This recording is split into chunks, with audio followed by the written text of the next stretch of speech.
Hello friends, तो आइए आप लोगों का एक बार फिर हमारे YouTube चैनल पर स्वागत है। तो चलिए आज मैं एक नया टॉपिक लेकर के आया हूं जिसका नाम है विशेषण। और जैसा कि आप जानते हैं कि मैं अनवरत लगातार मैं आप लोगों को हिंदी का पहले जितना सिलेबस है, व्याकरण का जितना सिलेबस मैं धीरे धीरे कवर कर रहा हूं, मैं पढ़ा रहा हूं। इसके बाद इंग्लिश का जब हमारा हिंदी कंप्लीट हो जाएगा उसके बाद आप लोगों का इंग्लिश का मैं शुरू करूंगा। तो सबसे पहले हम हिंदी धीरे धीरे खत्म कर लेते हैं, समाप्त कर देते हैं, उसके बाद हम इंग्लिश भी शुरू करेंगे, बीच बीच में एक आध क्लास लेते रहेंगे। तो चलिए देखते हैं, आज मैं एक नया टॉपिक लेकर के आया हूं जिसका नाम है विशेषण। तो चलिए हम विशेषण के विषय में जानेंगे। वर्षा जहां कहीं भी हो यहां आकर के बैठ जाए। तो विशेषण क्या होता है जरा देखिए। विशेषण क्या होता है? तो संज्ञा या सर्वनाम शब्दों की विशेषता प्रकट करने वाले शब्दों को हम क्या कहते हैं? विशेषण कहते हैं। यानी ऐसा शब्द जो या तो संज्ञा की विशेषता बताए अथवा सर्वनाम की विशेषता बताता है उसे हम क्या कहते हैं? विशेषण कहते हैं। जैसे ही देख लीजिए, राम एक अच्छा लड़का है। राम एक अच्छा लड़का है। हम काले हैं। हम काले हैं।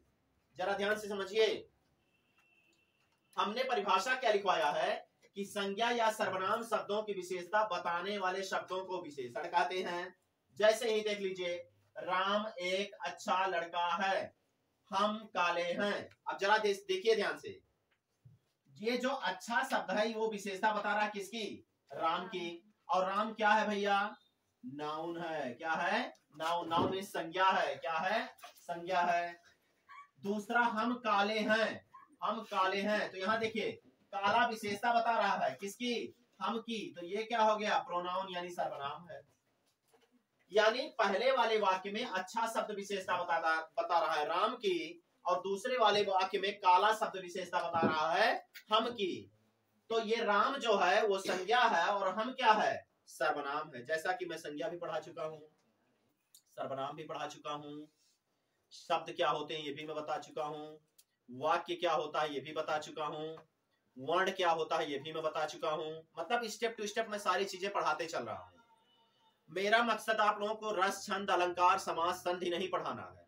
मेरा मतलब है ये सारी चीजें कंप्लीट हो जाए, आपके संज्ञा भी तैयार हो जाए, सर्वनाम भी तैयार हो जाए, विशेषण भी तैयार हो जाए, क्रिया विशेषण भी तैयार हो जाए, समास भी तैयार हो जाए, छंद, अलंकार, रस, जो भी है व्याकरण में जितनी भी चीजें हैं, कारक, ये सब तैयार हो जाए। और मैं अपने हिसाब से स्टेप टू स्टेप पढ़ाते चल रहा हूं। तो चलिए देखते हैं। तो हमने परिभाषा लिखा है कि संज्ञा या सर्वनाम शब्दों की विशेषता बताने वाले शब्दों को क्या कहते हैं? विशेषण कहते हैं। अब यानी पहले वाले वाक्य में राम संज्ञा है और दूसरे वाले में हम जो है सर्वनाम है। पहले वाले में राम की विशेषता अच्छा बता रहा है और दूसरे वाले वाक्य में हम की विशेषता काला बता रहा है। इसका मतलब ये जो अच्छा शब्द है ये राम की विशेषता बता रहा है और काला शब्द है ये किसकी विशेषता बता रहा है? हम की। तो पहले वाले वाक्य में राम संज्ञा है और दूसरे वाले वाक्य में हम जो है वो सर्वनाम है। तो पहला अच्छा जो है वो विशेषण है, दूसरे वाले वाक्य में जो काले शब्द है यानी काला जो शब्द है वो क्या है? वो भी विशेषण है। क्योंकि अच्छा और काला ये राम और हम की क्या कर रहे हैं? विशेषता बता रहे हैं। और राम और हम जो है वो अपने आप में संज्ञा और सर्वनाम है। तो ऐसा शब्द जो संज्ञा और सर्वनाम दोनों की विशेषता बताए उन्हें हम क्या कहते हैं? विशेषण। क्या कहते हैं? विशेषण। अच्छा, अब विशेषण के बाद हमने यहां पॉइंट ऐसे कर दिया विशेष्य। तो विशेष्य क्या होता है ये भी समझ लीजिए। तो मैंने परिभाषा लिखवाया कि जिन संज्ञा या सर्वनाम शब्दों की विशेषता विशेषण द्वारा प्रकट की जाती है उन्हें हम क्या कहते हैं? विशेष्य। क्या कहते हैं? विशेष्य। यानी हमने अभी परिभाषा लिखवाया कि संज्ञा तथा सर्वनाम शब्दों की विशेषता बताने वाले शब्दों को विशेषण कहते हैं। और दूसरा हमने परिभाषा विशेष्य का लिखवाया कि जिन संज्ञा या सर्वनाम शब्दों की विशेषता विशेषण द्वारा प्रकट की जाती है उसे हम क्या कहते हैं? विशेष्य। तो पहले वाले वाक्य में देखिए, राम एक अच्छा लड़का है। राम की विशेषता अच्छा बता रहा है और हम की विशेषता काला बता रहा है। तो अच्छा और काला हो गया विशेषण और ये राम क्या हो गया? विशेष्य। क्योंकि किसकी विशेषता बताई जा रही है? पहले वाले में राम की और दूसरे वाले वाक्य में हम की। तो राम और हम क्या है? विशेष्य है। और बाकी अच्छा और काला क्या है? विशेषण। क्या है? विशेषण। इसका मतलब ये दोनों क्या है? विशेषण। अब बात समझ में आया? यानी जिन संज्ञा या सर्वनाम शब्दों की विशेषता विशेषण द्वारा प्रकट की जाती है उन्हें विशेष्य कहते हैं। और विशेष्य की जो विशेषता बताता है उसे हम क्या कहते हैं? विशेषण। अब ये परिभाषा भी निकल सकता है। कि विशेष्य की विशेषता बताने वाले शब्दों को हम क्या कहते हैं? विशेषण।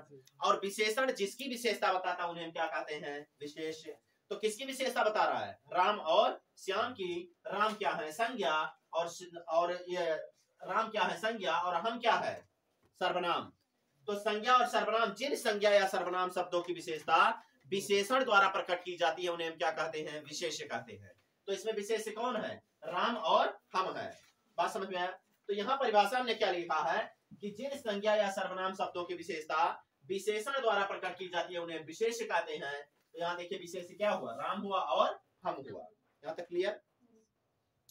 अब आते हैं प्राविशेषण क्या होता है। मैं एक स्टेप टू स्टेप बता रहा हूं। प्राविशेषण तो आप देखते हैं कि कभी कभी क्या होता है, विशेषण अपना पूर्ण भाव प्रकट नहीं कर पाता है। ऐसी दशा में विशेषण के पहले एक अन्य शब्द प्रयोग किया जाता है जो विशेषण की विशेषता बताता है, विशेषण के मात्रा या परिमाण का वर्णन करता है। अच्छा, उसी को हम क्या कहते हैं? प्राविशेषण। जैसे ही देख लीजिए, वह शब्द जो विशेषण से पहले आकर विशेषण की विशेषता बताता है प्राविशेषण कहलाता है। सीधा बात समझिए, वह शब्द जो विशेषण के पहले आता है तथा विशेषण की विशेषता बताता है क्या कहलाता है? प्राविशेषण। जैसे ही देख लीजिए, सोहन बहुत अच्छा है। अब यहाँ देखिए, अच्छा शब्द विशेषता बता रहा है किसकी? सोहन की। लेकिन इस अच्छा के, अब अच्छा क्या है? एडजेक्टिव है। क्या है? एडजेक्टिव यानी विशेषण है। और सोहन क्या है? एंटीसीडेंट है यानी विशेष्य है। बात समझ में आ रहा है? मतलब जो अच्छा है वो क्या है? विशेषण है। और सोहन क्या है? विशेष्य है। क्या है? विशेष्य है। और देखिए, विशेषण है या अच्छा।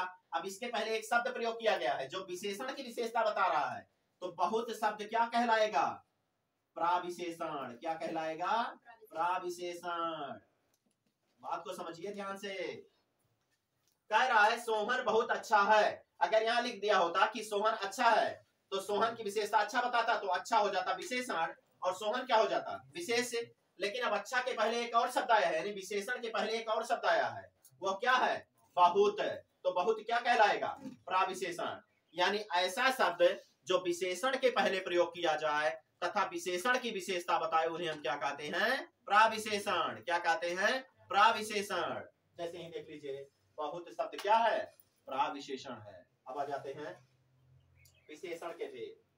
तो विशेषण के चार भेद होते हैं भैया।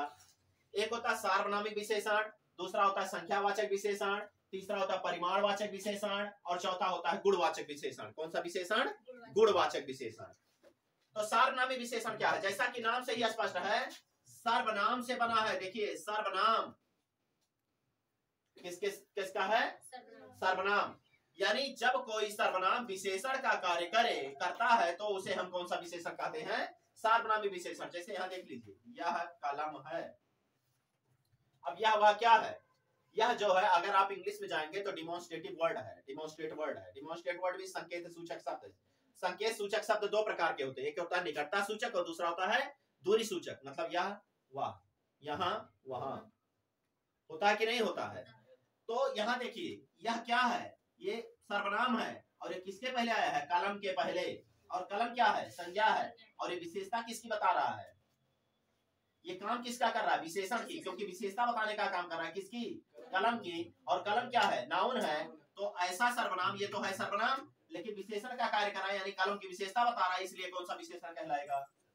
कौन सा विशेषण भैया? सार्वनामिक विशेषण। कौन सा विशेषण? सार्वनामिक विशेषण। बात समझ में आया? बात अच्छा। दूसरा आ जाते हैं संख्यावाचक विशेषण। जब कोई संख्यावाचक शब्द, जब कोई संख्या विशेषण का कार्य करती है तो उसे हम संख्यावाचक विशेषण कहते हैं। भाई संख्या जो होगा, मान लीजिए एक है, एक, तो एक संख्या ये तो हुआ, ये नंबर हुआ, लेकिन इसे लिखते हैं हिंदी में एक, और इंग्लिश में लिखते हैं वन। तो यानी जब कोई संख्या सूचक शब्द किसका काम करे? विशेषण का कार्य करे। यानी जब कोई संख्या सूचक शब्द किसी संज्ञा या सर्वनाम की विशेषता बताने लगे, यानी विशेषण का कार्य करने लगे, तो उसे क्या कहते हैं? संख्यावाचक विशेषण। जैसे ही देख लीजिए, आश्रम में 5 साधु रहते हैं। आश्रम में 5 साधु रहते हैं। दूसरा, साधु रहते हैं। उसके बाद, मेरे पास कुछ कलमें हैं। मेरे पास कुछ कलमें हैं। जरा देखिए ध्यान से, 5 संख्यावाचक शब्द है और विशेषता किसकी बता रहा है? साधु की। और साधु क्या है? नाउन है। तो नाउन की जो विशेषता बताता है उसे हम क्या कहते हैं? विशेषण कहते हैं। यानी जो संज्ञा सर्वनाम की विशेषता बताई उसे हम क्या कहते हैं? विशेषण कहते हैं। अब ये कौन सा विशेषण? चूंकि संख्या के रूप में विशेषता बता रहा है इसलिए कौन सा विशेषण होगा? आ गया समझ में? अब ये जो संख्यावाचक विशेषण होता है बेटा, 2 प्रकार का होता है। एक होता है निश्चित संख्यावाचक विशेषण, जैसा कि एग्जांपल हमने दोनों लिखवाया है, देखिए। और दूसरा क्या होता है? अनिश्चित संख्यावाचक विशेषण। क्या होता है? अनिश्चित संख्यावाचक विशेषण, जैसा कि देखिए नाम से गेस करते हैं। जब कोई संख्यावाची शब्द निश्चित हो और वह विशेषण का कार्य करे उन्हें हम क्या कहते हैं? निश्चित संख्यावाचक विशेषण। और ऐसा विशेषण जो संख्यावाचक तो हो लेकिन अनिश्चित संख्या का बोध कराए उन्हें हम क्या कहते हैं? अनिश्चित संख्यावाचक विशेषण। जैसे पहले वाले देखिए, आश्रम में 5 साधु रहते हैं। अब ये साधु की विशेषता बता रहा है संख्या के रूप में, लेकिन यह संख्या निश्चित है कितना? 5। ये कौन सा विशेषण हो गया? निश्चित संख्यावाचक विशेषण। लेकिन दूसरा कह रहा है मेरे पास कुछ कलमे हैं। अब यहाँ कलम की विशेषता बता रहा है कुछ, इसका मतलब निश्चित नहीं है कितने कलमे, 1 है कि 2 है कि 4 है कि 10 है कि 20 है, इसका मतलब अनिश्चित संख्या है। तो और विशेषता किसकी बता रहा है? कलम की। तो कौन सा विशेषण हुआ? अनिश्चित संख्यावाचक विशेषण। अगला आ जाते हैं परिमाणवाचक विशेषण। जब कोई नाप तौल की इकाई संज्ञा या सर्वनाम की विशेषता बन जाए तो उसे क्या कहते हैं? परिमाणवाचक विशेषण। नाप तौल की इकाई मतलब जानते हैं ना, आप कोई द्रव पदार्थ मापते हैं तो लीटर से मापते हैं, अगर कोई वजनी पदार्थ हो तो किलोग्राम से मापते हैं, मीटर से मापते हैं। बात समझ में आ रहा ना? तो जब कोई नाप तौल की इकाई विशेषता बताए यानी विशेषण का कार्य करे तो उसे कौन सा विशेषण कहते हैं? परिमाणवाचक विशेषण। जैसे ही देख लीजिए, मेरे पास 5 लीटर डीजल है। मेरे पास 5 लीटर डीजल है। अब ये देखिए डीजल की मात्रा का वर्णन हो रहा है और कौन कई लीटर? 5 लीटर। अब एक चीज और याद रखिएगा, जब कोई संख्यावाचक शब्द दिया हो, क्या दिया हो? संख्यावाचक शब्द, इसका सूत्र समझ लीजिए, प्लस नाप तौल की इकाई, नाप तौल की इकाई और प्लस दिया हो विशेष, विशेष मतलब जिसकी विशेषता बताई जा रही हो। क्या दिया हो? विशेष। तो क्या बनेगा? परिमाणवाचक। और क्या हो जाएगा? बात समझिए, जब संख्यावाची शब्द दिया हो, संख्यावाची शब्द मतलब 1 लिखा रहे, 2 लिखा रहे, 3 लिखा रहे, 4 लिखा रहे, और उसके साथ क्या दिया हो? नाप तौल की इकाई, जैसे किलोग्राम हुआ, ग्राम हुआ, मीटर हुआ। बात समझ में आ रहा? लीटर हुआ, मिलीग्राम हुआ, और उसके साथ विशेष दिया हो। अभी मैंने बताया विशेष क्या होता है? जिस संज्ञा या सर्वनाम शब्द की विशेषता विशेषण द्वारा प्रकट की जाती है उसे विशेष कहते हैं। अब इसलिए ये सूत्र बता रहे हैं क्योंकि जो एडजेक्टिव ऑफ नंबर होते हैं यानी संख्यावाचक विशेषण उसमें भी संख्या दिया रहता है और वह भी निश्चित और अनिश्चित होता है, और परिमाणवाचक भी निश्चित और अनिश्चित दोनों होता है। तो पहचानेंगे कैसे? जब केवल संख्या दिया हो और संख्या के तुरंत बाद विशेष दिया हो। इसमें देखिए 5 दिया है, इसके तुरंत बाद विशेष दिया है, कुछ दिया है उसके बाद तुरंत बाद विशेष दिया है, तो वो हो जाएगा संख्यावाचक विशेषण। अब अगर निश्चित होगा तो निश्चित संख्यावाचक विशेषण, अगर अनिश्चित होगा तो क्या हो जाएगा? अनिश्चित संख्यावाचक विशेषण। लेकिन जब संख्यावाची शब्द के साथ क्या दिया हो? नाप तौल की इकाई दी हुई हो, जैसे किलोग्राम हुआ, ग्राम हुआ, मिलीग्राम हुआ, लीटर हुआ, प्रति लीटर हुआ। बात समझ में आ रहा है? और उसके बाद विशेष दिया हो तो क्या बन जाएगा? परिमाणवाचक विशेषण। अगर संख्या निश्चित रहेगी तो निश्चित परिमाणवाचक विशेषण, अगर अनिश्चित रहेगी तो क्या हो जाएगा? अनिश्चित परिमाणवाचक विशेषण। जैसे मान लीजिए यहाँ लिखा हुआ है कि मेरे पास 5 लीटर डीजल है। यहाँ देखिए 5 आया है भैया संख्यावाची शब्द, उसके बाद नाप तौल की इकाई लीटर दिया है और उसके बाद विशेष दिया है डीजल, डीजल की विशेषता बताई जा रही है। तो यहाँ कौन सा विशेषण होगा? परिमाणवाचक विशेषण होगा। लेकिन कौन सा? निश्चित परिमाणवाचक, क्योंकि 5 दिया है भैया। लेकिन अगर यहाँ दिया होता कि मेरे पास पर्याप्त लीटर डीजल है, तो पर्याप्त में इसका मतलब निश्चित नहीं है, तो वो क्या हो जाता? अनिश्चित परिमाणवाचक विशेषण। तो जब संख्यावाची शब्द के साथ नाप तौल की इकाई दी हुई हो और उसके तुरंत बाद क्या दिया हो? विशेष दिया हो, तो क्या बन जाएगा? परिमाणवाचक विशेषण। अब बशर्ते ये है कि अगर संख्या निश्चित दी रहेगी तो निश्चित परिमाणवाचक विशेषण, अगर संख्या अनिश्चित दी रहेगी तो क्या हो जाएगा? अनिश्चित परिमाणवाचक विशेषण। और आखिरी क्या है? गुणवाचक विशेषण। गुणवाचक विशेषण क्या होता है? इसे कहते हैं एडजेक्टिव ऑफ क्वालिटी। क्या कहते हैं? एडजेक्टिव ऑफ क्वालिटी, यानी ऐसा विशेषण जो किसी संज्ञा अथवा सर्वनाम के यानी विशेष के रूप, रंग, आकार या फिर आंतरिक गुणों का वर्णन करता है, उसे कौन सा विशेषण कहते हैं? गुणवाचक विशेषण। किसका किसका वर्णन करेगा? किसी विशेष की विशेषता बताएगा, लेकिन क्या क्या विशेषता बताएगा? या तो रूप का वर्णन करेगा, या तो रंग का वर्णन करेगा, या तो आकार का वर्णन करेगा, या फिर आंतरिक गुण का वर्णन करेगा, उसे कौन सा विशेषण कहेंगे? गुणवाचक विशेषण या एडजेक्टिव ऑफ क्वालिटी कहेंगे। जैसे ही देख लीजिए, वह काला है। अब देखिए, वह विशेषता, वह की विशेषता बता रहा है क्या? काला। और ये रंग बता रहा है कि वह है तो कैसा है? काला है। मान लीजिए यहां लिख देते कि राम एक अच्छा लड़का है। देखिए, अच्छा बता रहा है, अच्छा ये आंतरिक गुण है जो नजर नहीं आ रहा। किसकी विशेषता बता रहा है? राम की। तो कौन सा विशेषण होगा? गुणवाचक विशेषण। मान लीजिए कह देते वह मोटा है, या सोहन मोटा है। सोहन मोटा है। मोटा, देखिए आकार का वर्णन कर रहा है। किसके आकार बता रहा है? सोहन का। इसका मतलब सोहन क्या हो गया? विशेष है। और विशेषता बता रहा है कौन? मोटा। लेकिन क्या बता रहा है? संख्या का वर्णन कर रहा है? नहीं, बल्कि आकार वर्णन कर रहा है कि सोहन कैसा है? मोटा है। तो ऐसा विशेषण जो विशेष की विशेषता बताए, लेकिन क्या क्या बताए? रूप, रंग, आकार या फिर आंतरिक गुण का वर्णन करे, उसे कौन सा विशेषण कहते हैं? गुणवाचक विशेषण। तो एक बार और देख लेते हैं, विशेषण क्या होता है? संज्ञा या सर्वनाम शब्दों की विशेषता प्रकट करने वाले शब्दों को विशेषण कहते हैं। और जिन संज्ञा या सर्वनाम शब्दों की विशेषता विशेषण द्वारा प्रकट की जाती है, उसे विशेष्य कहते हैं। और ऐसा शब्द जो विशेषण के पहले आकर के और विशेषण की विशेषता बताए, उसे हम क्या कहते हैं? प्रविशेषण। और विशेषण के भेद 4 होते हैं: सार्वनामिक विशेषण, संख्यावाचक विशेषण, परिमाणवाचक विशेषण और गुणवाचक विशेषण। तो ये आपका विशेषण हुआ समाप्त। और आप लगातार वीडियो को देखते रहिए, हमारे YouTube चैनल से जुड़े रहिए, और वीडियो को लाइक कीजिए, शेयर कीजिए और चैनल को जरूर सब्सक्राइब कीजिए। धन्यवाद।